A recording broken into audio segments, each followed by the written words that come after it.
বিশ্বকাপে Carlo Ancelotti যেই কয়েকটা প্লেয়ারকে গেম চেঞ্জার হিসেবে ব্যবহার করতে পারে বা যে কোনো একটা ম্যাচ বের করে আনার জন্য যে প্লেয়ারগুলোকে কার্লো আনচেলত্তি ব্যবহার করতে পারে, তো ওইরকম কয়েকটা প্লেয়ারকে নিয়ে আলোচনা করব এবং ওই প্লেয়ারগুলো সেকেন্ড হাফে মাঠে নেমে আপনার জাস্ট টপ লেভেলে পারফর্ম করে। তো এই লিস্টের প্রথমেই যে নামটা আসবে ওই নামটা আসলে লুইস হ্যানরিকে। ভাই লুইস হ্যানরিকে যে কোন ধরনের ফুটবলার ওইটা আপনি জাস্ট ফ্রান্সের বিপক্ষে ম্যাচটা দেখলেই বুঝতে পারবেন।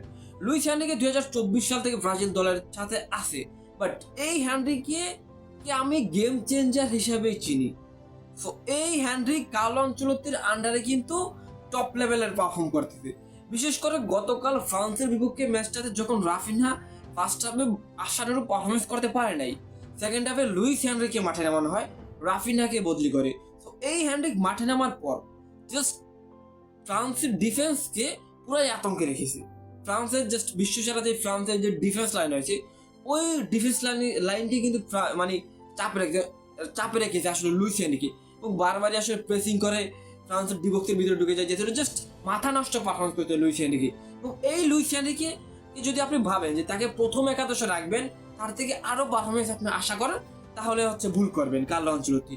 এই লুইস হ্যানরিকে গেম চেঞ্জার হিসেবে কার্লোকে ব্যবহার করতে হবে বিশ্বকাপের মতো আসরে বা যে কোনো একটা ম্যাচ বের করে আনার জন্য রাইট উইং পজিশনে লুইস হ্যানরিকে আসলে গেম চেঞ্জার হিসেবে কার্লো আনচেলত্তি ব্যবহার করতে পারে।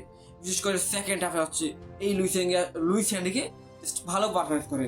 প্রথম শুরু একাদশে রাখলে ওরকম পারফরমেন্স দেখি নাই আমি। তো তারপর আসলে মিডফিল্ড পজিশনটা যদি দেখি, ওইখানে আসলে গ্যাব্রিয়াল সারা এবং দানিলো। গালাতাসের মিডফিল্ডার গ্যাব্রিয়াল সারা এবং বোটাফেগোর মিডফিল্ডার দানিলো। তো গ্যাব্রিয়াল সারাকে আমি জাস্ট যখন আসলে গালাতাসের সাথে যখন চ্যাম্পিয়ন্স লিগে একটা ম্যাচে ম্যান অফ দ্য ম্যাচ হইলো, দেন ও মিডফিল্ডে যেই ধরনের ক্রিয়েটিভ পারফরমেন্স করে, তো তাকে আমি ব্রাজিলের স্কোয়াডে চাইছিলাম অ্যান্ড তাকে নিয়ে আমি আলোচনা করেছিলাম। তো তারপরে ব্রাজিলের স্কোয়াডে আমি গ্যাব্রিয়াল সারাকে দেখে অনেকটাই খুশি হয়েছি, এবং বিশেষ করে যখন গতকাল ক্যাসেমেরোকে বদলি করে গ্যাব্রিয়াল সারাকে মাঠে নামানো হয়, তখন এই গ্যাব্রিয়াল সারা যে ইনফ্যাক্টটা ফেলেছে, জাস্ট ক্যাসেমেরো তো টপ লেভেল পারফর্ম করেছিল, বাট ক্যাসেমেরোকে সাপ করে যখন গ্যাব্রিয়াল সারাকে মাঠে নামানো হয়, তখন আমি আসলে চিন্তিত ছিলাম তো গ্যাব্রিয়াল সারা কি আসলে ওই লেভেলে পারফরমেন্সটা করতে পারবে কিনা। কিন্তু গ্যাব্রিয়াল সারা কিন্তু পারফরমেন্স করেছে এবং সে আসলে মিডফিল্ডটা মোটামুটি ভালোই কন্ট্রোল রেখেছে। আমাদের মিডফিল্ডে কিন্তু অনেক সমস্যা হয়েছে, বাট এরা আমাদের আসলে অনেক লং টাইম আসলে এদেরকে আমরা আসলে ব্রাজিলের মিডফিল্ডার হিসেবে রাখতে পারি, বা ওরকম লং টাইম যাতে আমাদের সার্ভিস দিতে পারে, এই জন্য কার্লো আনচেলত্তি 30 সাল পর্যন্ত আসলে এই গ্যাব্রিয়ালকে নিয়ে পরিকল্পনা সাজাইতে পারে।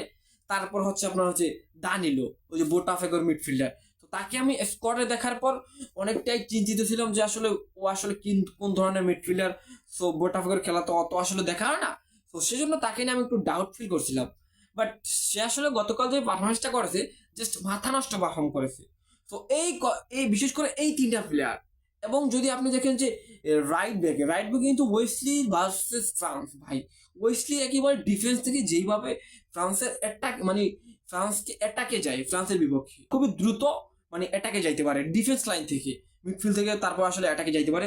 তো এই ওয়েসলিকে আমার এই জন্যই ভালো লাগে, যেহেতু গতকাল আসলে ওয়েসলি শুরুর একাদশে ছিল, যদি ওইখানে আসলে ভ্যান্ডারসন বিশ্বকাপে ব্যাক করে বা অ্যাডার মিলিতাওকে রাইট ব্যাকে আনচেলত্তি ব্যবহার করবে, তো তাহলে আসলে ওয়েসলি প্রথম একাদশে থাকবে না।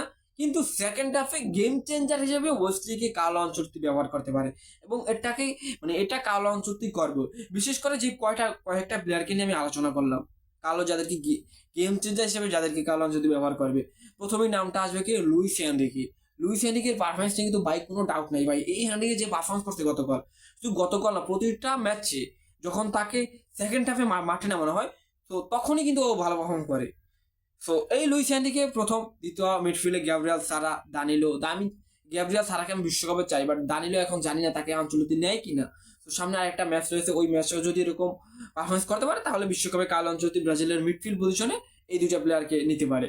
দেন তারপর যদি আসলে এই যে ওয়েসলি তো ভাই একেবারে যে এই ওয়েসলি আমার পছন্দের একজন ফুটবলার। এই ধরনের ওই যে কলম্বিয়ার বিপক্ষে ডরিবালের আন্ডারে কলম্বিয়ার বিপক্ষে ওয়েসলি লাস্ট সম্ভবত 20 মিনিট খেলেছিল। এই 20 মিনিট খেলে সে পরের ম্যাচে আর্জেন্টিনার বিপক্ষে প্রথম একাদশে ছিল।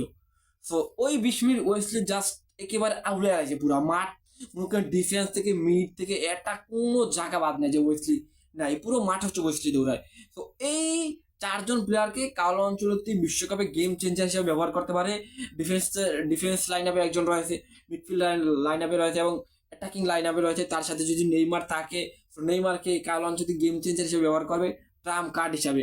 নেইমারকে নিয়ে তো আর কথা বলার কিছু নাই, নেইমার তো নেইমারে, ঠিক আছে, নেইমার আসলে নেইমারে, ঠিক আছে। সো নেইমারকে নিয়ে আলোচনা করার লাভ নেই, কারণ নেইমার কি জিনিস সেটা আমিও জানি, আপনিও জানেন। নেইমারকে ব্রাজিলের স্কোয়াডে দরকার। সো এই কয়েকটা প্লেয়ারকে নিয়ে আলোচনা করলাম, এদেরকে কার্লো আনচেলত্তি বিশ্বকাপের ট্রাম্প কার্ড বা গেম চেঞ্জার হিসেবে ব্যবহার করতে পারে। সো দেখা যাক আসলে কার্লো আনচেলত্তি কি করে এই প্লেয়ারগুলোকে নিয়ে, বা কিভাবে আসলে কোন ধরনের প্ল্যান কার্লো আনচেলত্তি এদেরকে নিয়ে সাজান।